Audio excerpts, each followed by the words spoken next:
আগে ব্রেস্ট ক্যান্সারের চিকিৎসায় পুরো ব্রেস্ট কেটে ফেলে দিতে হতো। এতে শারীরিক চিকিৎসার পাশাপাশি মানসিক ধাক্কাটাও ছিল বড়। কিন্তু এখন সময় বদলেছে। আধুনিক সার্জারিতে ক্যান্সার অপসারণের পাশাপাশি ব্রেস্টের গঠনও সংরক্ষণ করা সম্ভব, যেটাকে বলা হয় oncoplastic breast surgery.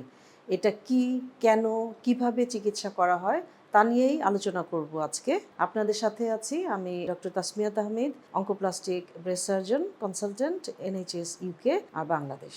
Oncoplastic breast সার্জারিটা হচ্ছে যে পুরো ব্রেস্ট যখন কেটে ফেলার দরকার হয় না, অর্থাৎ এতে করে একদিকে ক্যান্সার সম্পূর্ণভাবে সরানো হচ্ছে, অন্যদিকে প্লাস্টিক সার্জারি টেকনিক ব্যবহার করে ব্রেস্টের আকৃতি ও সিমেট্রিটা ঠিক রাখা হচ্ছে। অনেক ক্ষেত্রে শুধু টিউমার কেটে ফেলা হলে ব্রেস্ট বিকৃত হয়ে যেতে পারে, কিন্তু অঙ্কোপ্লাস্টিক পদ্ধতিতে টিস্যু রিশেপ করে এমনভাবে সাজানো হয় যাতে বাহ্যিকভাবে প্রায় স্বাভাবিক দেখায়। প্রয়োজন হলে অপর পাশের ব্রেস্টেও সামান্য সমন্বয় করা যেতে পারে যাতে দুই পাশের আকৃতি সামঞ্জস্যপূর্ণ থাকে। এই সার্জারির সবচেয়ে বড় সুবিধা হচ্ছে অপ্রয়োজনীয়ভাবে পুরো ব্রেস্ট অপসারণ করতে হয় না। কসমেটিক ফলাফল অনেক ভালো হয় আর রোগীর আত্মবিশ্বাস, মানসিক সুস্থতাও বজায় থাকে। তবে সব রোগী এই সার্জারির জন্য উপযুক্ত নাও হতে পারে।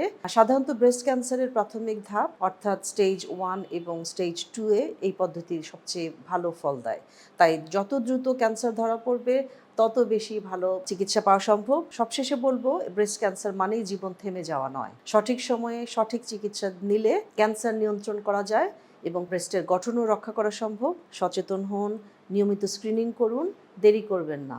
বর্তমানে ক্যান্সার চিকিৎসা মানে শুধু জীবন বাঁচানো নয়, বরং জীবনকে স্বাভাবিক রাখাও আধুনিক চিকিৎসার লক্ষ্য। ধন্যবাদ।